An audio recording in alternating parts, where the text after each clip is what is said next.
The name echoed through the ruins again. That would be my cue. Favonius stood. Think long and hard about how you proceed, Nico D'Angelo.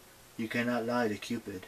If you let your anger rule you, well, your fate will be even sadder than mine. Jason felt like his brain was turning back into wind. He didn't understand what Favonius was talking about, or why Nico seemed so shaking. But he had no time to think about it.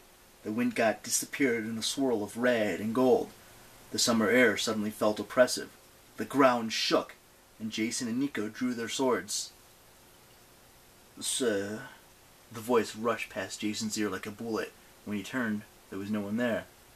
You come to claim the scepter? Nico stood at his back, and for once Jason was glad to have the guy's company. Cupid! Jason called. Where are you? The voice laughed.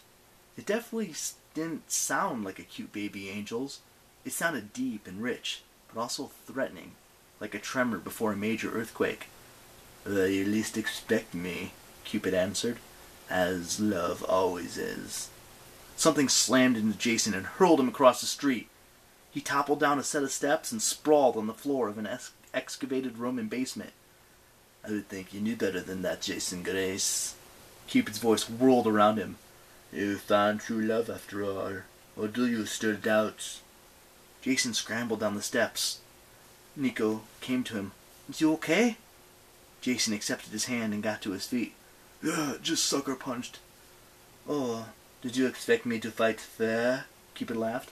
I am the god of love. I am never fair. This time Jason's senses were on high alert. He felt the air ripple just as an arrow materialized, racing towards Nico's chest. Jason intercepted it with his sword and deflected it sideways. The arrow exploded against the nearest wall, peppering them with limestone shrapnel. They ran up the steps. Jason pulled Nico to one side as another gust of wind toppled a column that would have crushed him flat. Is this guy love or death? Jason growled. Ask your friends, Cupid said. Frank, Hazel, and Percy met my counterpart Thanatos. We're not so different, except for death is sometimes kinder. We just want the scepter, Nico shouted. We're trying to stop Gaia. Are you on the god's side or not? A second arrow hit the ground between Nico's feet and glowed white-hot. Nico stumbled back as the arrow burst into a geyser of flame. Love is on every side, Cupid said, and on no one's side. Don't ask what love can do for you. Great, Jason said. Now he's sprouting greeting card messages. Movement behind them. Jason spun, slicing his sword through the air. His blade hit something solid. He heard a grunt and swung again, but the invisible god was gone. On the paving stones, a trail of golden ichor shimmered, the blood of the gods. Very good, Jason Grace, Cupid said. At least you can sense my presence. Even a glancing hit at true love is more than most heroes manage. So now do I get the scepter? Jason asked. Cupid laughed. Unfortunately, you could not wield it. A child of the underworld can summon the dead legions, only them.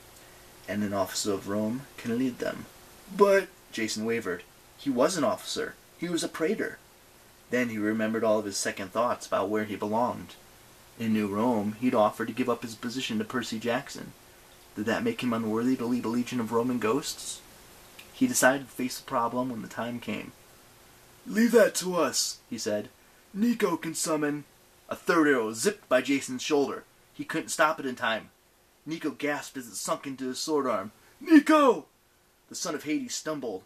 The arrow dissolved, leaving no blood and no visible wound.